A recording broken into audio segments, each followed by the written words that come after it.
Corona sendiri itu kan pada dasarnya diakibatkan oleh virus ya. Dan virus sendiri itu dia tidak bisa hidup sendiri. Jadi virus sendiri itu dia hidup di dalam inangnya. Kalau dalam ini dia bakteri. Oleh karena itu dalam rangka mengurangi penyebaran corona maka sudah sewajibnya masyarakat Indonesia itu bisa berperilaku hidup bersih ya.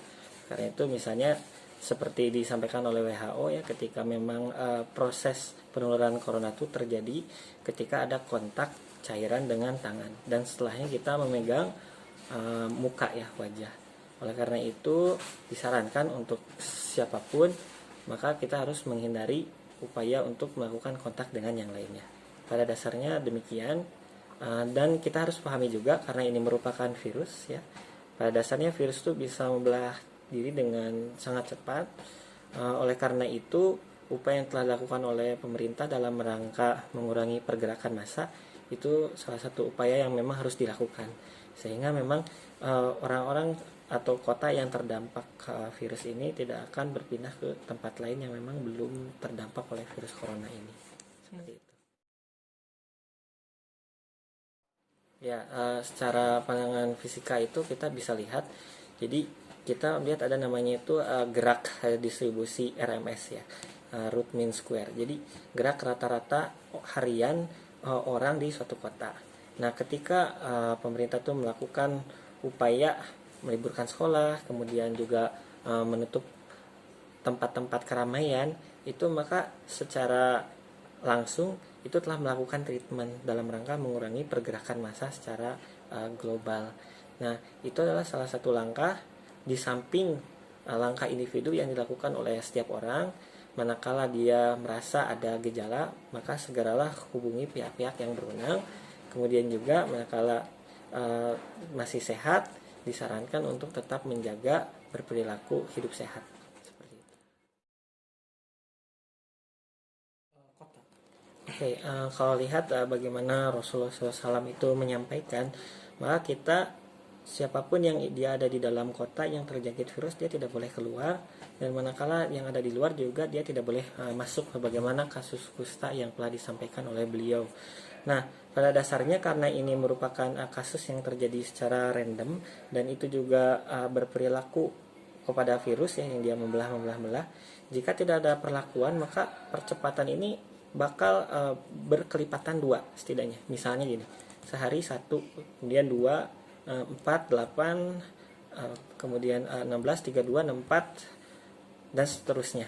Itu jika dilakukan tanpa perlakuan sama sekali.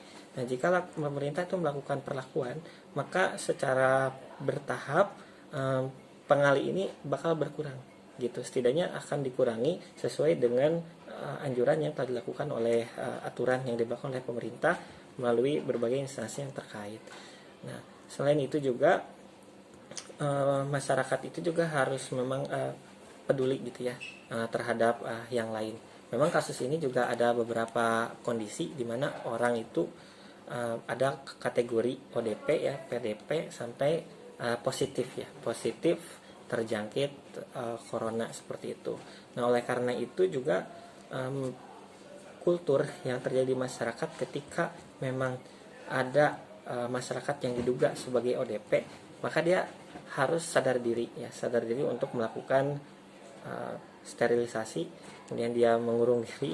Tapi juga memang di masyarakat juga harus memahami bahwa ini adalah sebuah prosedur yang secara medis harus dilakukan gitu. Kenapa? Karena hal yang terjadi di masyarakat itu ketika memang terjadi kasus 1-2 maka yang lain tuh jadi saling curiga gitu. Yang ada itu memang menambah situasi itu menjadi buruk gitu.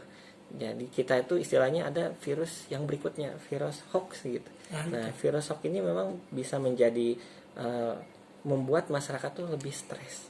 Ketika memang secara kumulatif masyarakat stres, situasi fisik juga terganggu, maka secara perlahan juga itu bisa terdampak. Faktor yang lain juga itu adalah berkaitan dengan faktor perpindahan cuaca ya. Dimana biasanya itu ketika matahari itu melalui titik equinox ya pada tanggal 27 Maret ini, maka itu terjadi perubahan mata angin. Jadi perubahan arah angin muson ya. dan itu juga biasanya pada dasarnya suka diiringi dengan berpindahnya wabah dari satu titik ke titik lain. Saya memprediksi jika memang penanganan ini dilakukan secara tepat, harusnya itu mulai bulan depan, bulan April, akhir bulan April itu secara berangsur tuh kasus ini mulai perlahan berkurang di Indonesia. Gitu. Itu analisis saya saja. Karena perubahan musim itu juga mempengaruhi pergerakan massa ya yang ada di udara. Gitu. Juga mempengaruhi tingkat pencahayaan di suatu daerah. Gitu. Ketika daerah itu suatu tempat tuh dia lembab, gitu, maka otomatis banyak makhluk-makhluk hidup yang berkembang di sana. Jadi di mana ada air, maka di sana ada kehidupan. Ketika suatu tempat itu intensitas air hujannya itu tinggi, maka di sana pula juga ketika memang tidak diiringi oleh perilaku masyarakatnya yang benar untuk hidup sehat, maka sarang atau wabah penyakit juga besar. Ini bagaimana sih? Oke. Jadi pertama masyarakat harus mengetahui sumber informasi yang tepat. Jadi pemerintah Provinsi Jawa Barat tuh telah membuat portal khusus untuk media center berkaitan dengan pandemi ini, dan juga kontak rumah sakit terdekat jika memang keadaannya darurat. Yang ketiga juga kita harus melakukan prosedur, jadi tidak banyak melakukan aktivitas di luar rumah yang memang dipandang tidak penting untuk dilakukan, misalnya rekreasi itu harus dikurangi. Keempat, mungkin kita harus memperbanyak suplai makanan gitu ya di rumah jika suatu saat keadaannya lebih kritis gitu ya. Kemudian juga pastinya di rumah itu bakal boring ya dalam waktu yang lama ya, seperti saya lihat di anak saya misalnya harus libur dalam waktu yang lama tidak melakukan aktivitas keluar rumah. Maka kita harus mencari ide kreatif untuk bisa tetap mengembangkan minat dan bakat anak juga, seperti itu.